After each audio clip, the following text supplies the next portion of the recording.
हर व्यक्ति जब जन्म लेता है इस संसार में तो वह अपनी जननी के साथ साथ राष्ट्र के संस्कारों में भी जन्म लेता है। और जिस संस्कृति के साथ हमारा जन्म हुआ है वह है भारतीय संस्कृति। और जिस धरा पे हमने जन्म लिया है वह देश यदि दुनिया में कोई है तो वह भारत देश है जहां हमारा जन्म हुआ है। यह देश वो देश है कि यहां पर देवताओं का जन्म होता है।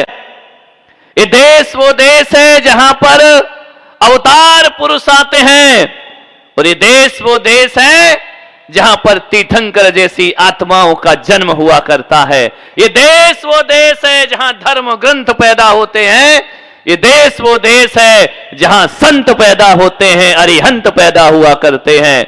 दुनिया के किसी भी देश में चले जाना, दुनिया को घूमाना, वैज्ञानिक सब जगह पैदा हो जाएंगे, लेकिन भीतराग विज्ञान पैदा होता है तो हमारे हिंदुस्तान में पैदा हुआ करता है।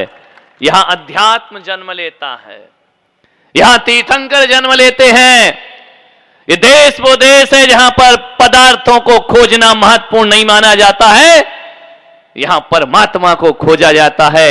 यहां आत्मा और परमात्मा की चर्चा और चिंतन किया जाता है। उस देश में हम रह रहे हैं,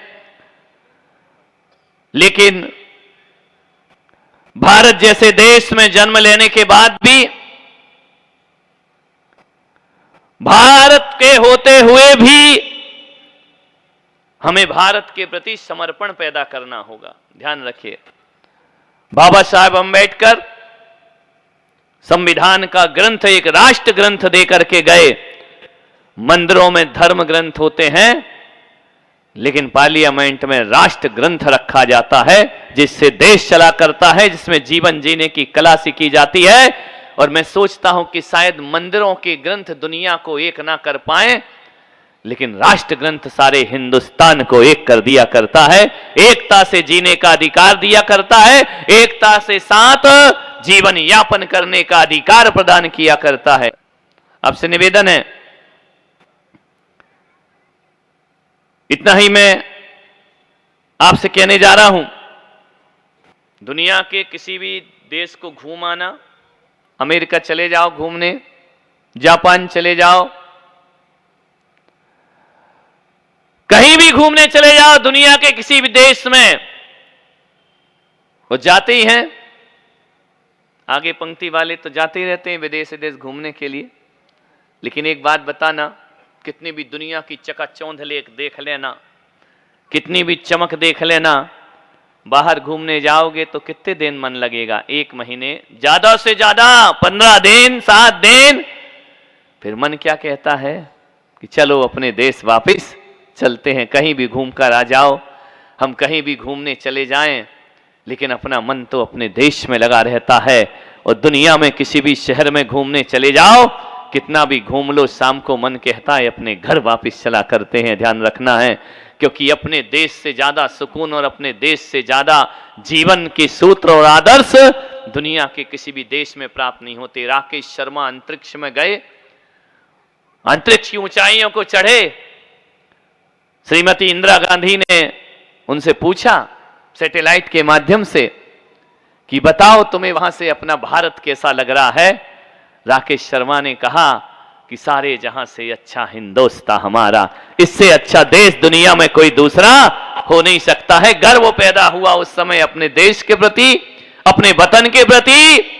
और कितना खूबसूरत अपना देश, इसकी भूमि कितनी पवित्र है।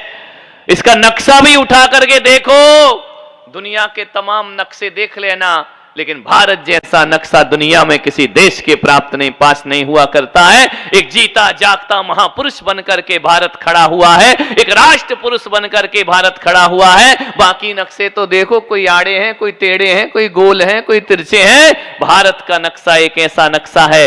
एक स्कूल में क्या हुआ, किसी ने नक्शा फाड़ दिया, बोले नक्शे को जोड़ो, कौन जोड़ सकता है इस नक्शे को, टुकड़े टुकड़े कर दिए, भारत के नक्शे को कौन जोड़ेगा। एक बच्चा था खड़ा हुआ, बोले मैं जोड़ सकता हूं। एक सेकंड नहीं लगा, उसने नक्शा जोड़ दिया। उससे पूछा कि तूने नक्शा कैसे जोड़ा, ये अलग अलग टुकड़ों में बट गया। बोले कुछ नहीं, मैंने दो कंधे फैलाए, एक पुरुष को बना दिया, अपने आप भारत का नक्शा तैयार हो गया और भारत अपने आप जुड़ करके खड़ा हो गया, अखंड भारत बन गया। मान्यवर, आपसे निवेदन है, एक आग्रह है, कोई जमीन का टुकड़ा नहीं है हमारा भारत देश, कोई क्षेत्र नहीं है, कोई स्थान नहीं है। मैं भारत हूं, तुम भारत हो, ये भारत है, आगे बैठे वो भारत हैं, और जो पीछे बैठे वो भारत हैं, और जो यहां पर हैं वो भारत हैं, और जो नहीं आए वो भारत हैं, जो भारत का अन्न खाते हैं वो भारत हैं, जो भारत का पानी पीते हैं वो भारत हैं, जो भारत के स्वतंत्रता की सांसें लेते हैं वो भारत हैं। तो मैं पुलक सागर कहता हूं कि देश को सुधारने से देश नहीं सुधरेगा, हर व्यक्ति अपना सुधार कर ले, भारत अपने आप सुधर जाएगा। देश अपना विकास हम अपना विकास करें, खुद का उत्थान करें, खुद की तरक्की करें, देश अपने आप तरक्की को प्राप्त हो जाएगा। किसी भूमि पे कब्जा करने से देश का विकास नहीं होता है। मनुष्य अपने मानवीय गुणों का विकास करे तो देश का विकास अपने आप हो जाया करता है। हर व्यक्ति अपने अपने जीवन को ईमानदारी से जीने का प्रयास करे, हर व्यक्ति अपने अपने व्यक्तित्व को ईमानदारी से जीने का प्रयास करे। मान्यवर, एक शिक्षक यदि ईमान ठान ले, अपनी कसम खा ले कि मैं बच्चे को ईमानदारी से शिक्षा दूंगा, बेईमानी से ना दूंगा, मैं कहता हूं हथियारों के जखीरों से भारत महान नहीं बनेगा। एक शिक्षक यदि ईमानदारी से अपना शिक्षा का धर्म निभाता है, तो बच्चे यदि ईमानदारी से पढ़ाई करते और अपने जीवन का विकास करें, तो देश का विकास होने में ज्यादा दे। एक इंजीनियर ईमानदारी से काम करे, एक डॉक्टर ईमानदारी से काम करे, एक राजनेता ईमानदारी से काम करे। ध्यान रखना, जो जिस क्षेत्र में है और संत अपना संतत्व ईमानदारी से जिए। बताओ, इस देश को विकास से फिर कौन रोक सकता है? दिक्कत तो यह है कि जो जहां है वहां ईमानदारी से नहीं है, हर जगह बेईमानी से आदमी काम किया करता है। धर्म के क्षेत्र में आकर भी लोग ईमानदारी से धर्म को नहीं जी सकते हैं। भारत का एक एक क्षेत्र पूरी निष्ठा, ईमानदारी, लगन से अपने कर्तव्यों का निर्वहन करने लग जाए, कौन किसे महान बनाएगा? हर व्यक्ति अपने आप में महान बनकर के खड़ा हो जाएगा। वही गुणतंत्र की स्थापना इस देश में होना चाहिए, ऐसे ही भारत की स्थापना इस देश में होना चाहिए। मान्यवर, कैसा देश में हमने वो दिन देखे हैं। दुर्भाग्य तो देखो इस देश का, ऐसा समय भी गुजरा है इस देश में कि हमारे ही लोगों ने उन आतताइयों का साथ दिया, हमारे ही लोगों ने हमारे देश के लूटने वालों का साथ दिया, हमारे ही देश के लोगों ने, हमारी अपने बंधु बांधवों ने उन लोगों का साथ दिया और देश से गद्दारी की, अपने ही भाइयों का रक्त बहाया।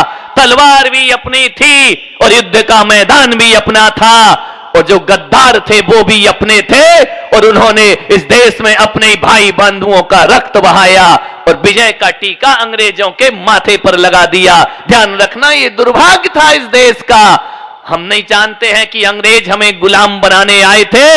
अरे वो क्या गुलाम बनाते हमें, हम खुद देश से वफादारी नहीं कर पाए और गुलाम कर दिया हजारों वर्षों के लिए इस देश को। मान्यवर, आपसे निवेदन है, हम ऐसे लोगों का साथ दे देते हैं जो देश के साथ गद्दारी किया करते हैं। मान्यवर, आपसे निवेदन है, किसी भी देश का गणतंत्र, किसी भी देश की स्वतंत्रता की रक्षा यदि करना है तो मान्यवर आपसे इतना ही निवेदन करूंगा, इतना ही आग्रह करूंगा कि जाति और भाषा और क्षेत्र में बटा हुआ भारत अखंड होना चाहिए। मान्यवर, आपसे मेरा निवेदन है, मैं देश के तमाम राजनेताओं से करूंगा, उन तक संदेश पहुंचाने का प्रयास करूंगा।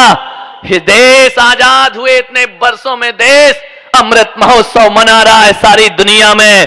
मैं कहता हूं कि जितना वक्त तुमने हिंदू, मुस्लिम और मंदिर मस्जिद को लड़ाने में, बांटने में लगाया है, जितना जाति, वर्ग और राजनीति की है, उतना यदि देश के विकास में लगाते तो देश कहां का कहां पहुंच गया होता। मान्यवर, मैं आपसे निवेदन कर रहा हूं, जितना मंदिर मस्जिदों पे लड़ा, जितना धर्म को लेकर लड़ा, संप्रदायों को लेकर लड़ा, आदमी को आदमी से बांटा गया। अरे जब भी मिले हमें बांटा गया और मिलने वाला हर रास्ता काटा गया। ध्यान रखना है, हर एकता के साथ जीने का, देश विकास का यदि अपना लेते सूत्र तो आज देश कहां का कहां हो गया होता। मैं तो पाकिस्तान से भी कहता हूं, मैं तो हिंदुस्तान से भी कहता हूं, मैं तो बांग्लादेश से भी कहता हूं, मैं तो सीमाओं से सटे हुए देशों से भी कहता हूं, अरे जितना वक्त अमेरिका से तोप तमंचे खरीदने में जितना पैसा खर्च कर रहे हो, हथियारों की होड़ में जितना पैसा खर्च कर रहे हो, सीमाओं को लेकर विवाद में जितना पैसा खर्च करते हो, यदि दोनों देश एक संकल्प कर लेते, एक लड़ाई लड़ लेते, एक प्रतिस्पर्धा कर देते, धन्यवाद, केवल 5 साल पूरे देश से संकल्प कर ले, चाहे भारत हो या पाकिस्तान हो, चाहे चाइना हो, चाहे बांग्लादेश हो, मान्यवर, यदि दोनों देश संकल्प कर ले, ये अमेरिका से हथियारों को खरीद करके, ये विदेशों से हथियारों को लेकर के, रूस से हथियारों को लेकर के, हम जो देश की उन्नति चाहते हैं ना दोनों देश, यदि इतना पैसा ये दोनों देश अपनी अपनी बेरोजगारी मिटाने में लगा देते तो पाकिस्तान कहां हो जाता और हिंदुस्तान कहां हो जाता। अपनी अपनी बेरोजगारी मिटाइए, भुखमरी मिटाओ, प्रतिस्पर्धा करो ना। सीमा पर लगे हुए सारे देश ये संकल्प करें कि कौन सा देश अपने देश की बेरोजगारी पहले मिटाएगा, कौन सा देश अपने देश की भुखमरी पहले मिटाएगा, कौन सा देश अपने देश की उन्नति पहले करके दिखाएगा। तो मान्यवर, इस लड़ाई में आनंद भी आएगा और अमन चैन की स्थापना भी हो जाएगी। ध्यान रखना है, हथियारों के पीछे पड़ा हुआ दे गणतंत्र से स्वतंत्रता की रक्षा करना चाहता है, हथियारों से देश संत नहीं होते। मेरे भाई, आपसे मैं इतना निवेदन करता हूं, जब तक दुनिया निशस्त्रीकरण की ओर नहीं बढ़ेगी, जब तक दुनिया हथियारों से हाथ नहीं जोड़ेगी और दिल से दिल को नहीं जोड़ेगी, दुनिया में अमन चैन की स्थापना ना हो पाएगी। मैं इतना ही चाहता हूं, इतना ही आग्रह कर रहा हूं। यहां पर पूरे समाज बैठी हुई है, जैन समाज भी बैठा है। मान्यवर, इतना मैं जरूर कहूंगा, मुझे ले जाओगे तो भी मेरी वाणी सुनोगे और यहां बैठकर सुनोगे तो भी मेरी वाणी सुनोगे, और अपने गांव ले जाओ तो भी मैं वही बोलूंगा। मान्यवर, पुलक सागर व्यक्ति नहीं, पुलक सागर एक आवाज है। ध्यान रखना, पुलक सागर एक वाणी है, पुलक सागर एक विचार है। मैं विचार दे रहा हूं आपको, हमारी जैन समाज का भी विकास होना चाहिए, जैन समाज की भी उन्नति होना चाहिए। हम जैन समाज के लोग जितना वक्त, चाहे जैन समाज के समाज हो, समाज के कर्णधार हो, चाहे जैन समाज के साधु संत हो, ध्यान रखना, चाहे विद्वत वर्ग हो, चाहे व्यापारी वर्ग हो, कितना समय लगा दिया हमने अपने धर्म को बांटने में। ध्यान रखना है, कोई 13 पंथ में बट गया, कोई 20 पंथ में बट गया, महाराजों में बट गए। ये हमारे महाराज, ये उनके महाराज, उनके महाराज आएंगे तो हम नहीं जाएंगे और हमारे महाराज आएंगे तो हम नहीं जाएंगे। ये उन महाराज वाले, उन महाराज वाले। साधु संत भी इसी राजनीति में लग गए हैं। सब ऐसे वोटर तैयार कर रहे हैं कि मेरा विधायक टूट के उसकी पार्टी में नहीं चला जाए। ध्यान रखना है, उसे कसने का प्रयास कर रहे हैं। एक साधु के एक श्रावक के जेब में यदि विद्यासागर जी का चित्र वाला पेन लग जाए तो दूसरे सागर वालों के आशीर्वाद देने की स्टाइल बदल जाया करती है। ध्यान रखना है, आपसे मैं निवेदन करना चाहता हूं, पुष्परंग सागर का बैनर लग जाए तो दूसरे सागर वाले कहते हमारे महाराज नहीं है। ये कैसा दुर्भाग्य है इस देश का। मान्यवर, हम तो वो लोग थे जो 3 कम 9 करोड़ मुनिराजों पर श्रद्धा रखने वाले लोग थे। ध्यान रखना है, हम बट गए हैं। ये 20 पंथ के महाराज हैं, ये 13। और ये तुम्हारी गलती नहीं, गलती ऊपर की है। ध्यान रखना, तुम क्या कर, तुम तो फॉलोवर हो। ध्यान रखना, तुम तो ना पढ़ते हो, ना लिखते हो, ना शास्त्र उठाते हो। तुमने मंदिर तो पुजारियों के भरोसे कर दिए हैं, ग्रंथ पूरे पंडितों के भरोसे कर दिए और आचरण संतों के भरोसे कर दिया है। और आप तो मस्त जी रहे हैं। जो आता है एक लकड़ी घुमाता है, अपना जादू चलाता है, उसकी जय जयकार होने लगती है। मैं कहता कहता हूं जय जयकार होना ही चाहिए, लेकिन ऐसा माहौल पैदा मत करो कि हमारे इस पंथ का साधु आए तो हम नहीं जाएंगे, उस पंथ का साधु जाए तो हम नहीं जाएंगे। दिनेश जी खोरनिया ने उपक्रम किया, सभी समाजों को जोड़ने का प्रयास किया। ना हम संतों के रूप में बटे, ना ग्रंथों के, साधु संत भी इसी में लगे हुए हैं। कोई दूध वाला बन गया, कोई पानी वाला बन गया, कोई पीले चावल वाला बन गया, कोई फूल वाला बन गया। अरे नादानो, ना हमें दूध चढ़ाना है ना पानी चढ़ाना है, ना हमें फूल चढ़ाना ना पीला चावल चढ़ाना है। सभी लोग एकत्रित हुए हैं, मैं सभी के गांव नहीं जा सकता हूं। आज मौका मिला है, आपसे मेरा निवेदन है। आप, मैं कोई सोच के नहीं आया था, विचार करके नहीं आया था, सब आ गए तो मैंने कहा मैं भी अब बहती गंगा में हाथ धो लेना चाहिए। मान्यवर सोचिए कैसा विभाजन हो रहा है। हम देश की अखंडता की बात करते हैं और हम खुद अखंड नहीं हो पा रहे हैं। मेरे भाई, हम अपनी समाज को अखंड बनाने का प्रयास करें। मान्यवर, आपसे निवेदन है कि जितना हम लोग, चाहे श्वेतांबर हो, चाहे दिगंबर हो, चाहे 13 हो या 20 हो, चाहे स्थानक हो, तोड़ा तो हम ही लोगों ने है, तुम्हारी कोई गलती नहीं। मैं तुम्हारी गलती हो तो तुम्हें प्रायश्चित दे देता, मैं गलती तो हम ही लोगों की है। जब भी कोई ऊपर की बटन गलत होती ना, तभी सब बटन गलत लगती हैं, ध्यान रखना। और अनुशासन जब भी टूटता है, ऊपर से टूटता है, नीचे से नहीं टूटा करता है। हमारे पूर्वजों ने भगवान जाने क्या सोच बनाई और टुकड़े टुकड़े कर दिए हमारी जाति के, हमारे धर्म के, हमारे मजहब के।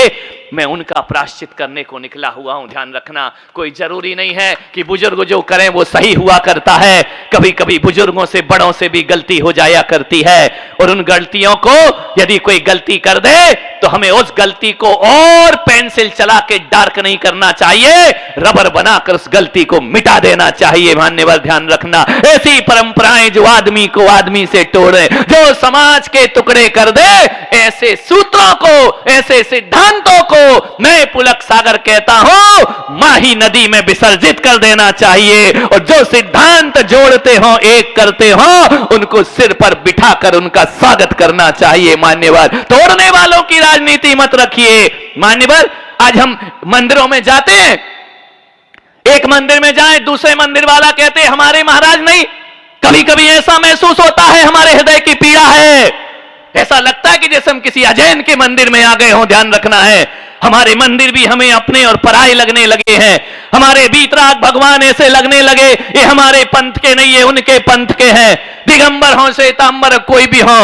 मान्यवर, आपसे कहता हूं, चाहे दिगंबर साधु हो, चाहे श्वेतांबर साधु हो, चाहे 13 पंथ हो, चाहे 20 पंथ हो, चाहे स्थानक हो, ये अपने अपने बैनर और अपने अपने नाम का प्रचार करना छोड़कर यदि महावीर का प्रचार करते तो जैन धर्म विश्व धर्म बन करके खड़ा हो जाता है। अपनी अपनी प्रभावना में, अपने अपने गुरु की प्रभावना में वो कहता है इनका हमारा फोटो लगा दो, हमारे गुरु का झंडा ऊंचा करो। अरे नादानो, सब छोड़ करके महावीर का झंडा ऊंचा करते तो आज ये जैन धर्म हमारे सामने पैदा हुए 1400 साल के धर्म, हमारे सामने पैदा हुए 2-2000 वर्ष के धर्म विश्व धर्म बन करके खड़े हो गए। और हम आपस में लड़के मर के, भारत तो छोड़ो, एक देश तो छोड़ो, यदि देखा जाए तो एक प्रदेश भी जैनियों का नहीं है पूरे विश्व में, ध्यान रखिए है।